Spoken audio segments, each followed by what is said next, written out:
Shalom. Today I'd like to show you a Bible quote about fossils. I believe that fossils are one of the best evidences for the worldwide flood mentioned in the book of Genesis. Fossils are found everywhere on earth, even on the highest mountains. So this table is found in the book of Genesis, chapters 1 till 12. Within these chapters is the story of Noah's flood. Now, fossilization is the process of an animal or a plant becoming preserved in hard petrified form, in rock form. The word fossilization, the three middle letters are Aleph, Bet, Nun. That is the word rock in Hebrew.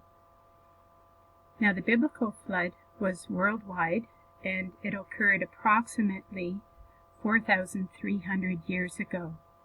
The word flood is right here in the plain text of Scripture. This is Genesis chapter 9 here.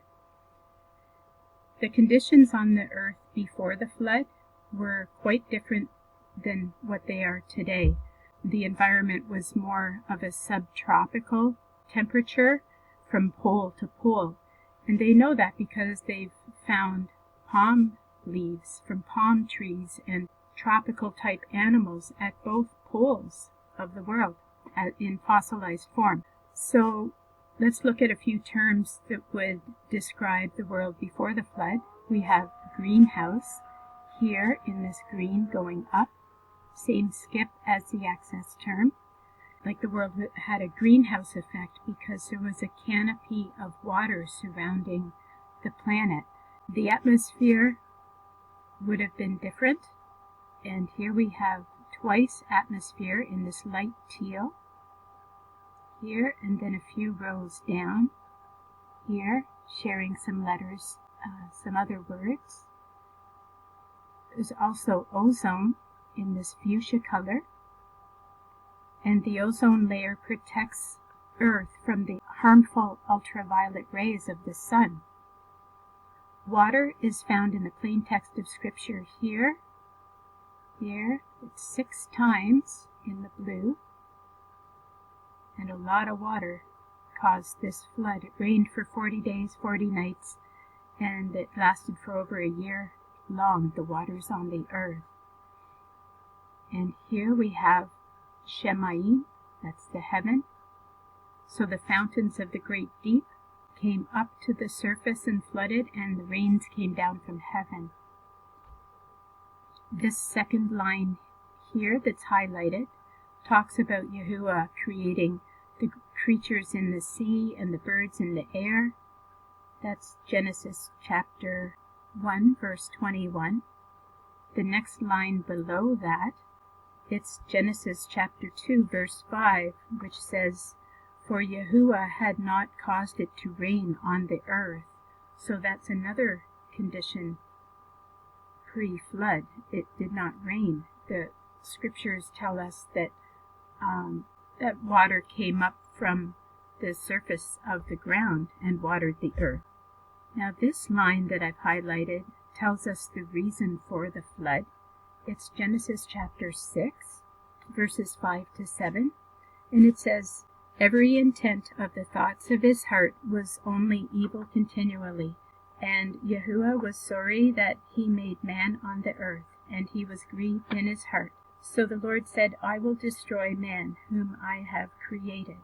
So Yahuwah commanded a righteous man named Noah to build an ark, and twice here in plain scripture we have the ark in this mauve color.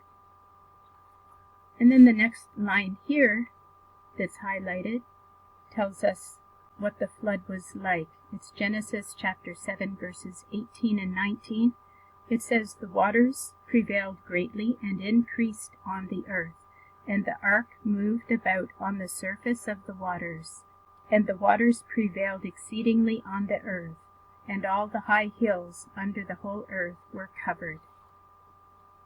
So now we'll look at what the flood conditions were like with some terms in this table. We have turmoil or panic. It can also mean upheaval or tempest in this pink. Violent is here in this burgundy. And there would have been volcanoes going on at this time as well. It was very calamitous. It's twice here in this blue, going to the left. Down, it's again here. Chaim is here. And it's actually sharing a mem in the word water, which is ironic because it's water that killed the life at that time. Mortality is in this black lettering, crossing the access term. Annihilation or extermination. And now we're going to talk about the fossils themselves. We have two different words for fossil here in this red color, sharing the noon in another word. This is another word for fossil in this red. And it's sharing a mem in a phrase that comes from Genesis chapter 2, where Adam sees Eve for the first time after Yahuwah created her, and he says of her, "She is bone of my bone, flesh of my flesh." So this little phrase means from bone, and that's what a lot of fossils are made from bone.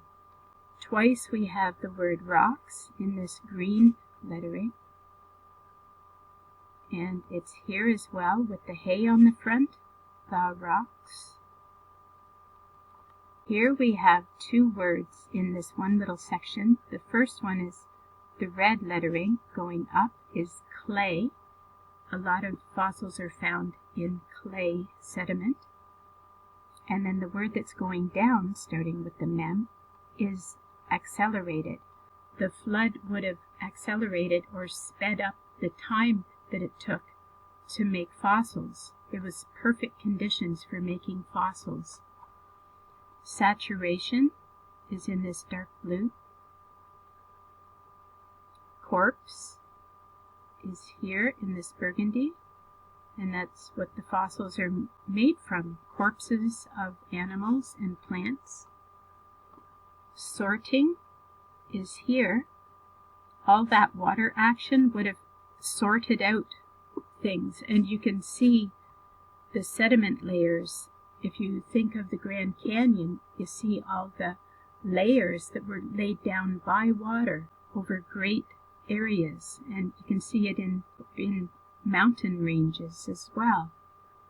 And to sort is here in the green, going across this way.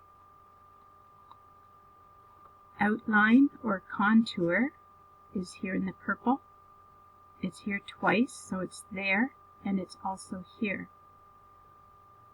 And if you've seen fossils, you can actually see the outline of the creature. You can see details. Also, we have Leviathan. Some people speculate that this creature could have been a dinosaur, and it's mentioned in the book of Job. Vertebrae or spine is here in the orange. And if you look at the dinosaurs or fish, you know, the vertebrae are very well fossilized.